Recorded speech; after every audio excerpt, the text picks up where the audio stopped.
Hello everyone, welcome back to today's video. Today we are going to review The Penguin Season 1. Penguin Season 1 concluded like 1 month ago, but I don't have time to make a video then. So here we are. Why do I call it Season 1? It's because they announced that there's gonna be a Season 2. Max really blow people off the water with this one. I expected it to be good, but this is just excellent. This is way better than I expected. So let's go. The Penguin is set in the immediate aftermath of 2022's The Batman, which saw the Riddler flood Gotham City, killing thousands. Mob underboss Oswald Cobb, played by Colin Farrell, resolves to exploit the chaos and take over Gotham's criminal underworld. This show is particularly compared to other gangster shows like The Sopranos. Now, I haven't watched it yet, and I will if I have a chance to see why. Now, what makes this show really great has to do with many factors. Its identity, it has its own identities. It symbolizes the real world. One of them is the storyline and world building. We all know that this show is set in the Batman universe with Matt Reeves at the head of it, taking charge. He's the executive producer of the entire series.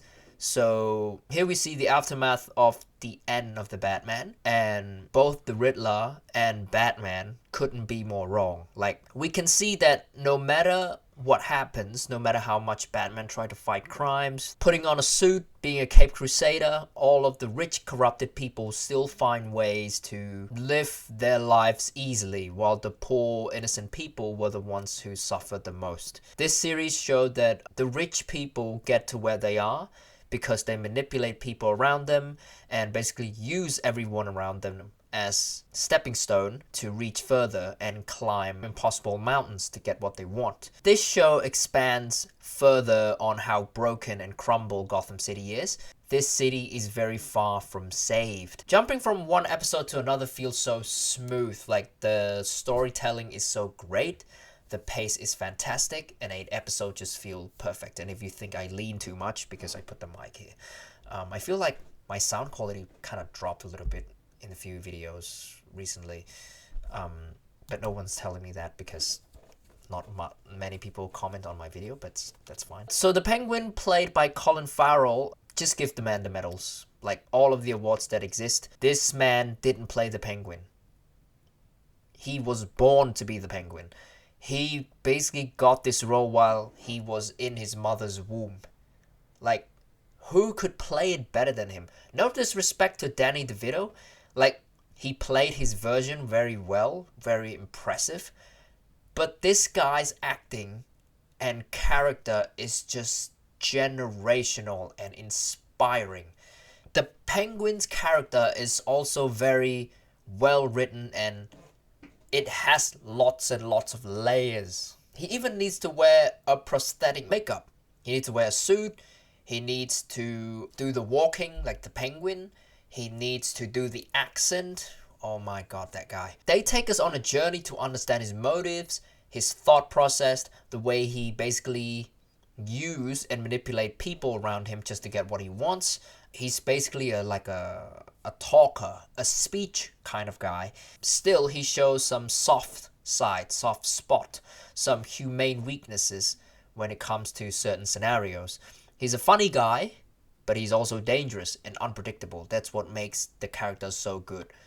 That's what's so scary about him. And at the end of the series, he's just a full-blown villain at this point. Like, I can imagine I've rooted for him to get out of certain situations while he's a villain. Like, the Penguin was never an anti-hero or a hero. Like, he's always been a villain. Kristen Milioti also killed it as Sophie Falcone. The minute when I saw her, I know that shit's about to go down.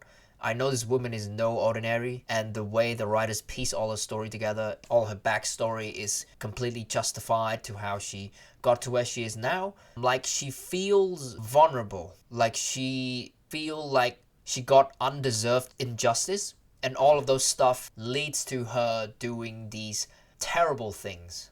Another generational performance is her. Her character kind of before, she's really like the Falcone, and after that, like, it shows the complete difference. And I thank Max once again. Max is not a man, like I'm not talking about Mad Max or something. Max is literally the company, HBO Max. I don't know why they removed HBO. They think that it's more convenient by having one word, like one syllable. I don't know. So anyway, Max makes this show MA15, which was a really good choice. They get to have more freedom, more decisions, and also don't forget Rency Fellis, who played Victor, and also Deirdre O'Connell, that plays the Penguin's mother. So basically every character in this series is just so good. Not a single character is boring or useless. They all deserve a praise. The performances were great. The cinematography is just exceptional again. The music is the one they used in The Batman because his son, Mick Giacchino, the son of Michael Giacchino, is the one composing this one. The only thing I don't like is how the Penguin got away in certain situations. Let's say he got in some fucked up shit, like he got caught like with his hands in a cookie jar, and somehow he got out with a simple and easy fix. Like he basically got plot armor. That's what they say. The way the scene is set up, it's just to save him in every way possible. And also at the end, they tease new villains and set up a direct handoff to the Batman 2.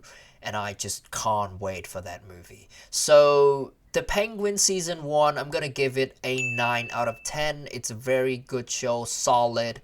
The only thing I dropped it from 10 because I don't want to feel too biased. I would have given it a 10 if it got more consistency. Like the pace is good, the characters are good, the performances were good. The only thing I kind of don't like is the plot armor thing, which protected the character too much. So that's basically it for this video, and see you once again in the next one. Goodbye.